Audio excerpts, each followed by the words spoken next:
You can see that thing is razor sharp now.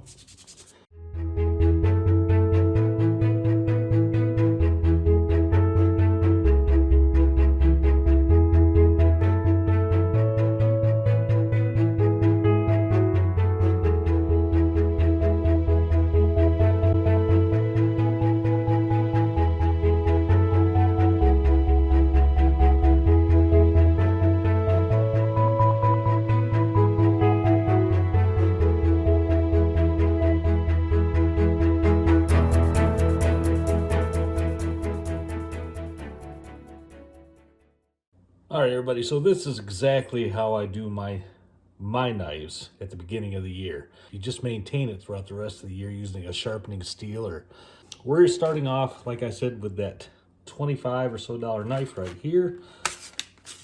Let's see what kind of an edge we can get on this. And let's just see how sharp this is to start. And not so good.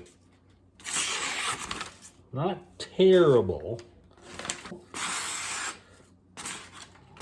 Doesn't really want to grab, but not great. I am using the Ken Onion. Well, it's the Work Sharp Ken Onion model. Now, there's a lot of good videos out there on this machine, so I'm not going to go over it in great detail. But to understand, it comes in a nice little box. There's some nomenclature that tells you, gives you kind of roundabout things, what to use. It comes with 1, 2, 3, 4, 5 sharpening belts. It's a variable speed and variable angle adjustment. So the speed I like to use for knives, the speed control is right down here, this red knob. And what I like to do is I'll take it all the way down to its slowest speed, which is there. That's slowest, and I go maybe 1/8 of a turn higher. That's the speed I like right there. For angle adjustment is right here. If you think about angles on a knife, the angle is how that point comes down, how that edge slopes down to the cutting edge. The more blunt the angle is, the longer it will stay sharp, but it's not going to be as sharp.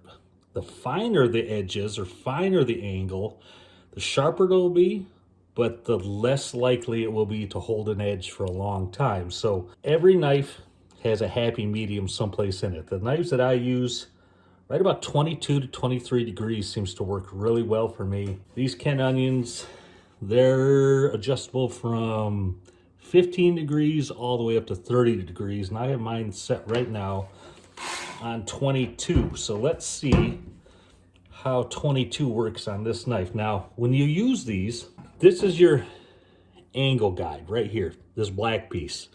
Now, the biggest thing I want to point out here, because I don't see a lot of videos saying this guide will actually move. It's actually got some play in it. You don't want to press the knife down so hard that it makes that thing spring out. You just want the weight of the knife to do all the work. So the way I do this, the technique I use is I start on one side of the knife. And for me, it's going to be this side today. I'm going to be using this side of the Work Sharp. And what I'm going to do is I'm going to keep working that side until I feel a burr pop up. And what I mean by a burr is that metal will actually roll over slightly, and you can actually take your thumbnail and you'll be able to feel a little rolled edge. There's a little guide right here, this little ledge. It's movable, but that is a great thing to rest your knife on as you're working. And also, to get that burr going quickly, use the heaviest sandpaper or the heaviest belt that comes with it. And then it will go down all the way to just a really fine belt right there. But we're going to start with the heaviest belt.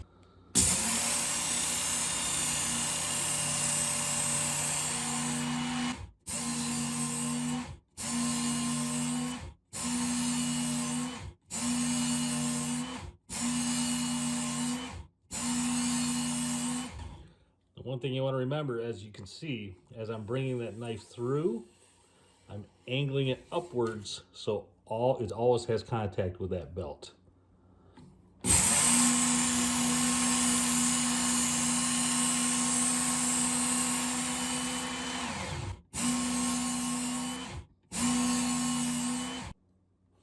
All right, so that's about 10 passes, and I can already feel a little burr. It's already starting to form. I'm going to get probably about another 4 or 5 passes on this, and we should be pretty close.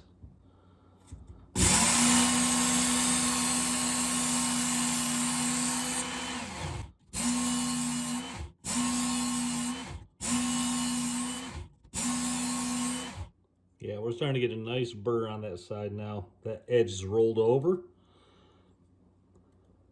Okay, so that was about 14 to 15 passes on that side. Now, they recommend that you do the same amount on the other side, still with that heavy grit, that heavier grit belt. I found about half of what I did initially. So if I did 15, if I did 7 or 8 on the other side, that seems to come out really well. So let's go ahead and do that. And that's going to take that burr down, and it's going to give you a really nice starting point for this blade.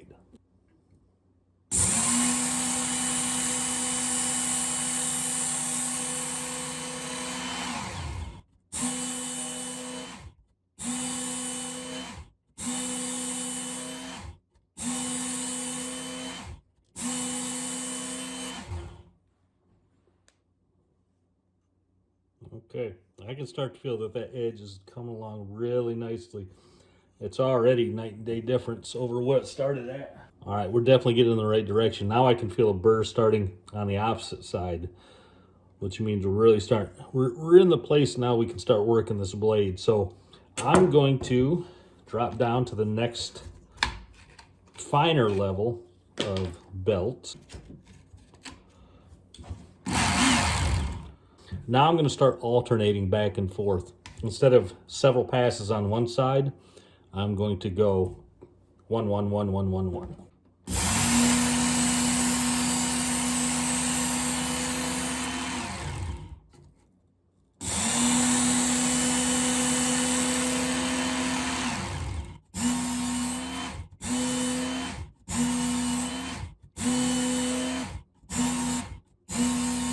Sometimes it's easy to get a little lazy. You might have saw in that last pass I started, and I realized I wasn't up against the guide. So always make sure you're up against that guide, otherwise you're going to be chasing yourself around.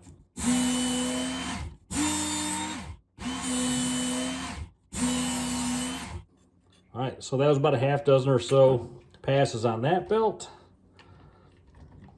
We'll drop it down to the next one. Now again, you only have to do this really one time in the season. I do it in the spring, and as long as you maintain it, you can always come back and retouch it up with this machine. Or if you get a really bad, nick, damage, some kind on that blade, you can always come back and start from the beginning. But once you get this thing really started, it's nothing more than a sharpening steel, or maybe even the bottom 2 belts. They'll get you right back in the game.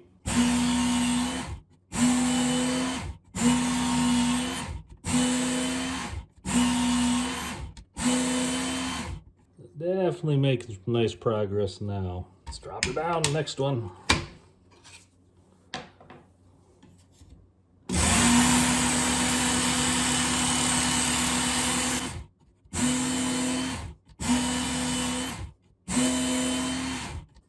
All right, one more level to go.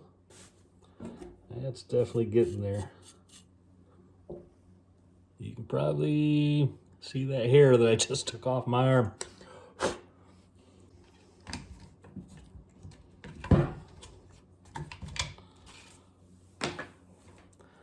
Final belt, really, really fine. I think this is like a 3,000 grit, or maybe even a 6,000 grit.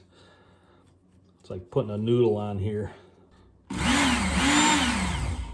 Make sure to always check your speed too. It's easy to bump that thing while you're running that trigger down here. It's easy to bump that speed knob.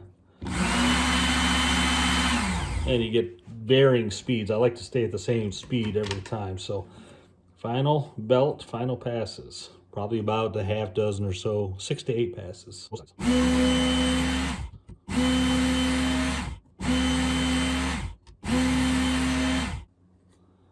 Yeah, that's kind of scary sharp now.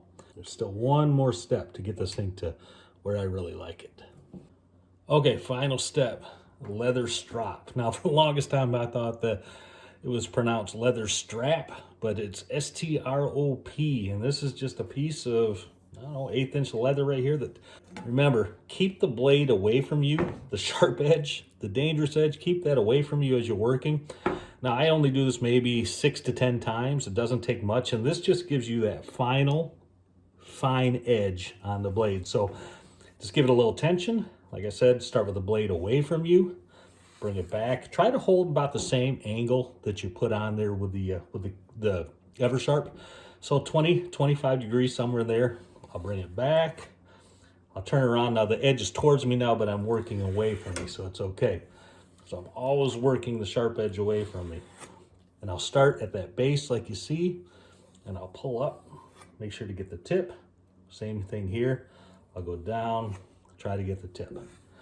And I know there's a bunch of ways out there to do this, and somebody will probably bash me in the comments. I'm doing this in the wrong technique, but this works for me, so I'm happy with it. Not a whole lot of pressure, just enough to keep it taut.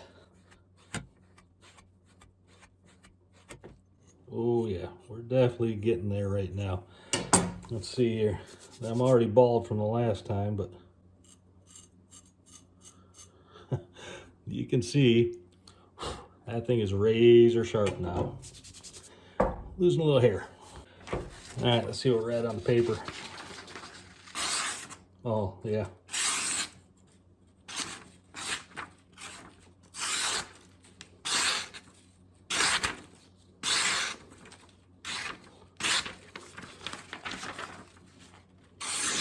Oh yeah. Okay, so how do I maintain this thing at the boat, at the marina, at the fish cleaning station, whatnot? Let me show you. Just a good old-fashioned sharpening steel, just this the steel rod.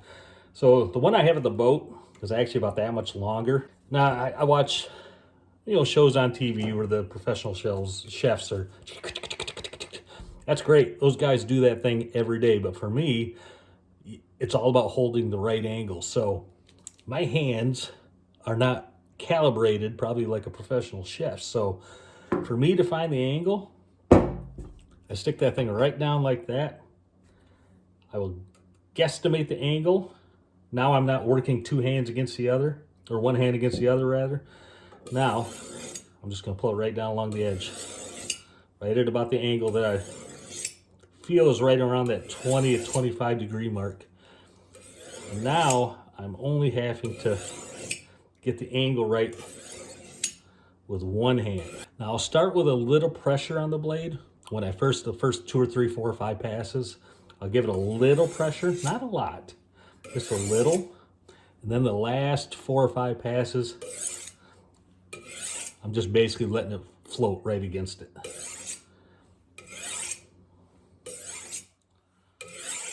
And that's what I do every time before I clean fish.